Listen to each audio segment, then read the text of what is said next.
Guys, मेरा नाम है मुस्कान। आज मैं आपको Indian viceroy and their function बताने वाली हूँ।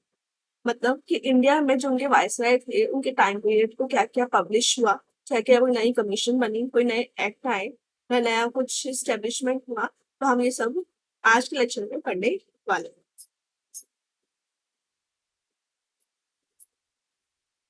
Now let's start. फर्स्ट है कैनिंग के पीरियड। कैनिंग का पीरियड कितना था? 1856 से 62 के बीच में। फर्स्ट है इंडियन रेवोल्यूशन ऑफ 1857 हुआ था इनके टाइम पीरियड में। Second, proclamation of queen Victoria and proclamation of government of India S 1858 हुआ। थर्ड है विडो का रीमैरिज एक्ट आया था 1856 में। फोर्थ है Indian council act 1861, Indian penal code 1858। मतलब ये दोनों के दोनों काउंसिल और पेनल कोड ये कैनिंग के टाइम पर ही आया था। तो ये आपको ये चारों अच्छे से याद करने, चारों पांचों से भी आपको एग्जाम में कोई प्रॉब्लम देखने को ना मिले। सेकेंड है जॉन लेवलेंस है। इनके टाइम पे क्या हुआ था? भूटान की वॉर हुई थी इस टाइम पीरियड में 1865 में। और जॉन लॉरेंस का टाइम पीरियड है वो 1864 से 1869 के बीच में है। इनके टाइम पीरियड पे ही स्टेब्लिशमेंट ऑफ हाई कोर्ट हुआ था। कलकत्ता था, बॉम्बे का, मद्रास का, 1865 में। थर्ड है कॉन्स्टिट्यूट हुई थी क्या? फेमाइन कमीशन इस समय ही टाइम पे कॉन्स्टिट्यूट हुई थी। तो आपको ये तीनों बहुत अच्छे से याद करने हैं। ये एग्जाम पॉइंट ऑफ सारे के सारे इंपॉर्टेंट है।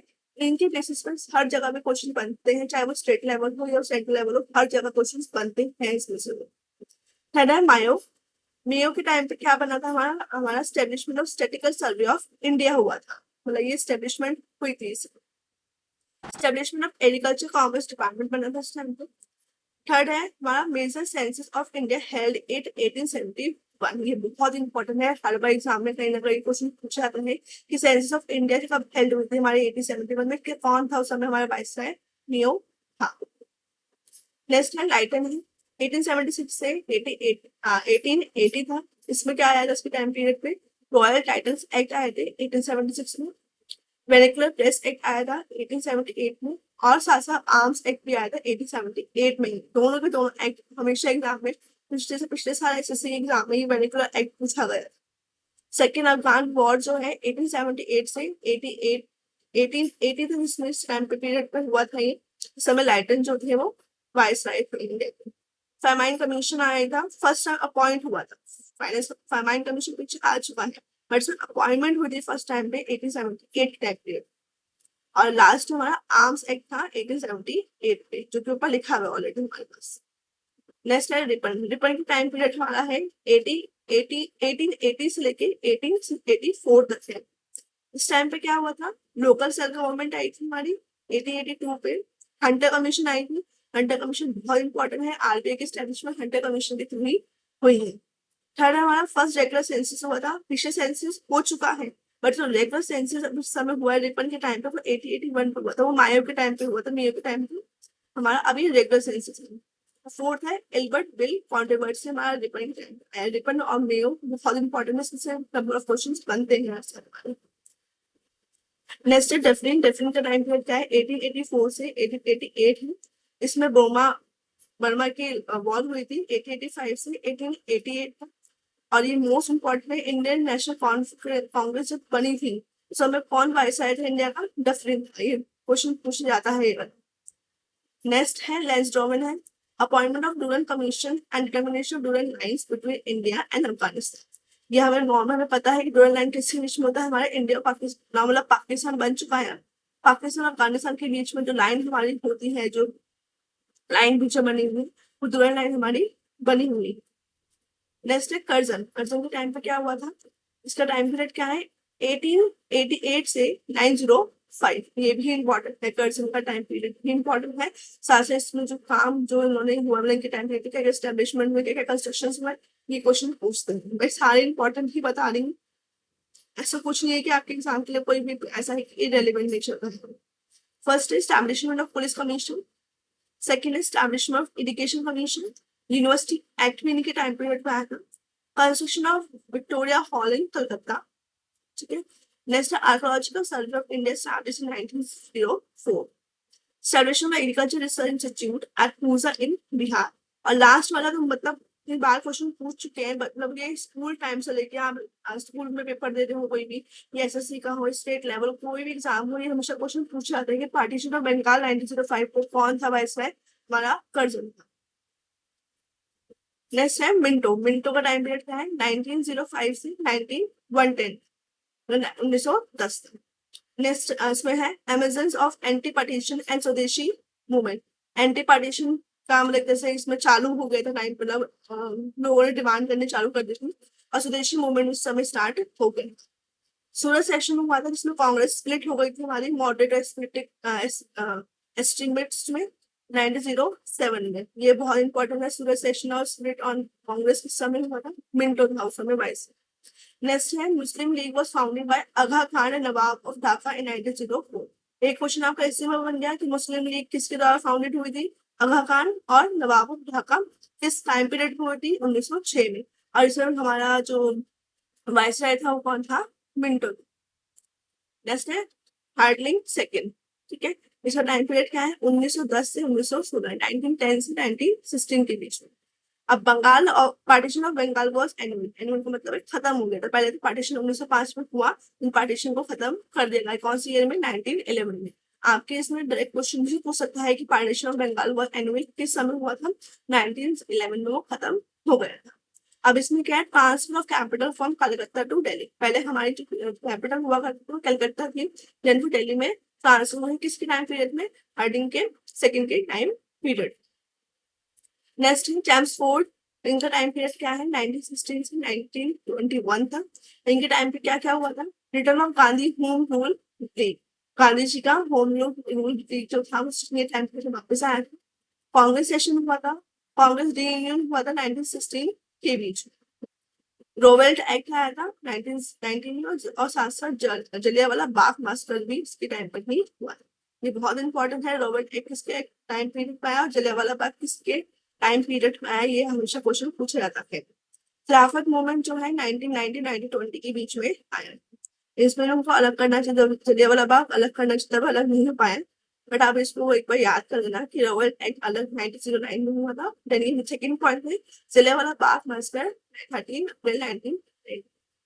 आपको दिक्कत है तो मैं बता देती हूँ, आपका अलग पॉइंट है, आपका अलग पॉइंट ये वाला, ठीक है। नेक्स्ट हमारा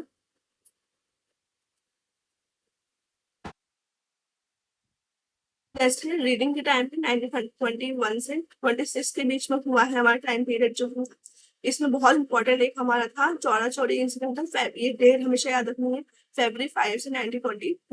ये मैं ये नहीं कहूंगी कि स्टेट लेवल सेंट्रल लेवल के लिए, अगर ये कोई स्कूल गोइंग बच्चा भी देख रहा है उसके लिए बहुत इंपॉर्टेंट वीडियो है। क्यों? क्योंकि ये क्वेश्चन हमारे हर किसी आजकल जो पेपर है एमसीक्यू बेसिस पर बन रहे हैं, और एमसीक्यू में मोस्टली ऐसे क्वेश्चन कम से कम 4 to 5 कहीं ना कहीं से पूछ लिए जाते हैं कि डेट क्या थी, कब कोई वायसराय था, कब क्या हुआ था, तो ये नॉर्मली सब पूछ लिए जाते हैं। इन 1923 में क्या था? सीआर दास और Motilal Nehru form the Swaraj party. अब ये क्वेश्चन बनता है स्वराज पार्टी कब बनी थी? 1923 में। और साथ साथ कौन किसने बनाया था? सीआर दास और मोतीलाल नेहरू ने इन्होंने फॉर्म। थर्ड है राष्ट्रीय स्वयं Sevak Sangh RSS was formed by the headquarter इस समय 1925 में। Conducting the simultaneous examination in India and England में, जैसे अलग अलग तरीके की जो एग्जामिनेशन थे वो हेल्ड होने इंडिया और इंग्लैंड में चालू हो गए। नेक्स्ट है इरविन। इरविन का टाइम पीरियड 1926 से 1931 के बीच में। इस समय बहुत इंपॉर्टेंट याद रखना, साइमन कमीशन आया था इरविन के टाइम पे। नेहरू ने रिपोर्ट दी थी और उसे रिजेक्शन कर दिया गया था किसके थ्रू? मुस्लिम लीग के थ्रू। हिंदू महासभा बनी थी। डिक्लेरेशन ऑफ पूर्ण स्वराज इन लाहौर सेक्शन। पूर्ण स्वराज पूरा डिक्लेयर हुआ था कौन से सेक्शन में? लाहौर सेक्शन में। और इसका वायसराय कौन थे समय? इरविन था। हमारे पास नेक्स्ट है launch of civil disobedience movement and Dandi march. Launch हो गया था सिविल डिसोबीडियंस मूवमेंट और दांडी मार्च इस समय लॉन्च हो गया था। फर्स्ट राउंड टेबल कॉन्फ्रेंस हुई थी किस टाइम पे? इरविन के टाइम पे। और गांधी इरविन पैक्ट भी इसी टाइम पे पास हुआ था। ये आपको सब कुछ बहुत अच्छे से याद करना है। इनके टाइम पीरियड के साथ साथ याद करोगे तो शायद आपके और भी नंबर ऑफ क्वेश्चंस बन सकते। नेक्स्ट है वेलिंगटन इसके टाइम पीरियड 1931 से 1936 तक था। इसके टाइम पे क्या हुआ, डिक्लेरेशन ऑफ कम्युनल अवार्ड, ठीक है। कम्युनल अवार्ड हमारा गांधी जी और महात्मा गांधी जी और अम्बेडकर जी के बीच में था। 1932 के बीच में डिक्लेरेशन हुआ था। ये पूर्ण एक्ट है, पूर्ण नहीं, पूर्ण एक्ट है, Poona pact between the Gandhi and Ambedkar 1932 में हुआ था। और गवर्नमेंट ऑफ इंडिया एक्ट 1936 भी इसी के टाइम पे आया था। ये इंपॉर्टेंट है। नेक्स्ट है हमारा लिंगटन रो है हमारा, इसके टाइम पीरियड का 1936 से 43 के बीच में टाइम पीरियड है। बिगनिंग हुई थी किस चीज की, वर्ल्ड वॉर सेकेंड की बिगनिंग हुई थी 1939 में। ये आता है question. Subhash Chandra Bose resign from post of Congress president, ये भी क्वेश्चन आता है कि किस समय कांग्रेस पोस्ट पे से रिजाइन जब किया था एज प्रेसिडेंट सुभाष चंद्र बोस ने, कौन वायसराय था, अरे ये वायसराय था। फॉरवर्ड ब्लॉक का, अच्छा नॉर्मल क्वेश्चन पूछा था, फॉरवर्ड ब्लॉक किस समय फॉर्म हुआ था, 1939। Congress rejected of August offer, 1940 का अगस्त ऑफर। अगस्त ऑफर आपको अगर मैं बताऊं 1940 में आया था।